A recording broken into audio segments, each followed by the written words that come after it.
Lep pozdrav. V Društvu bolnikov Zebra že nekaj časa opažamo eno intenzivno reklamiranje, bom rekla, po vseh medijih in po vseh uradnih kanalih sporočanja o fibromialgiji. In sicer pravijo, da gre pri fibromialgiji za tako imenovano težavo v procesiranju bolečine.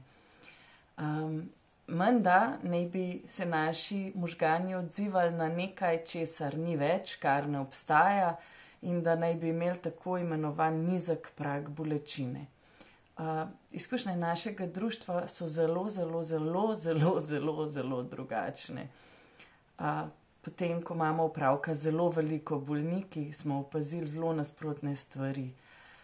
Uradne hipoteze in težnje grejo tudi v smeri, da naj bi se to zdravilo v centrih za krepitev zdravja, da naj bi se to zdravilo s kognitivno-vedenjsko terapijo, kljub temu, da v tujini je že dolgo časa znano, da ta stvar ne pomaga, celo nekaterim bolnikom se ob tem poslabša, ker se jim ne zdravijo osnovne bolezni. Velike težnje so tudi po stopnjevanem gibanju pri bolnikih s temi boleznimi, četudi so v akutni fazi bolezni, in po raztezanju, naprimer po jogi in podobnih stretchingih. Zelo smo zaskrbljeni ob teh novicah. Zakaj? Vam bom kar pokazala na konkretnih primerih. Mi smo bolnike vprašali, kaj točno imajo, ker fibromialgija ne pomeni samo, da imaš ti eno bolezen in to je to. Se pravi, fibromialgijo v kontekstu, kot sem vam jo zdaj opisala, da razlagajo, da naj bi bila. Ampak fibromialgija pomeni, da imate vi en kup enih bolezni, ki ne vejo čisto točno vzroka. Oni imajo lestvice, v tistih lestvicah piše, da vas, ne vem, neka kalcinacija ali pa nek artritis ali pa nek Ehlers-Danlos ali pa neka mikrovaskularna disfunkcija ali pa kjerkoli bolezen ne bi smela toliko boleti, ker so oni pač tako določili, da vas to ne sme boleti, in karkoli vas boli, vas očitno boli narobe. Vi to sprocesirate narobe. Zdaj, je to res? Rada bi, da si majčkeno predstavljate, kaj en fibromialgik ima. Jaz bom kar prebrala, ker smo ljudi vprašali, kaj točno imajo. Naprimer, primer 1.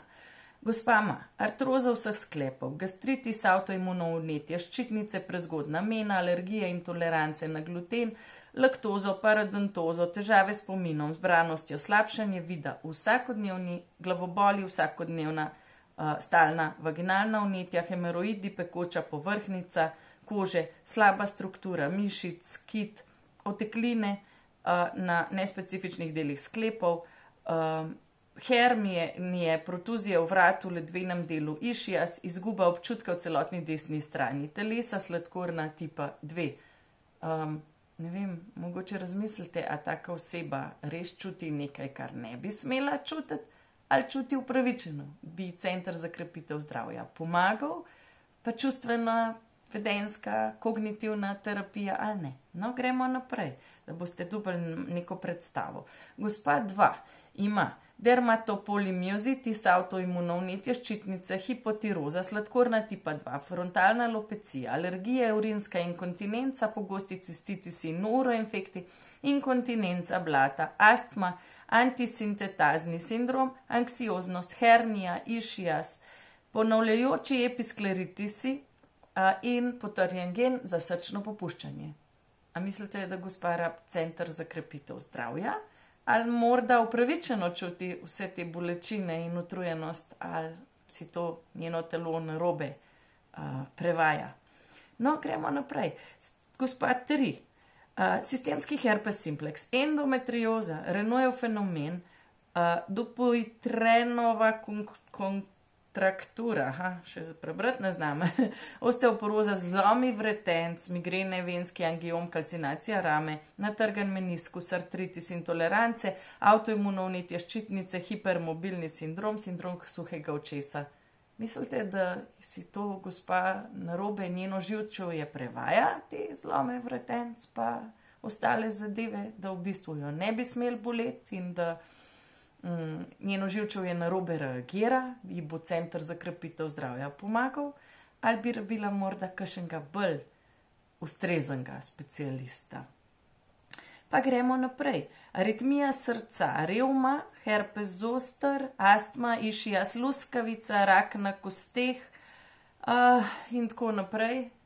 A vidite, a gospa rab center za krepitev zdravja ali morda kaj bolj resnega? Predvsem ustrezne specialiste. Ali mislite, da je preveč reagira živčevje? Pa gremo naprej.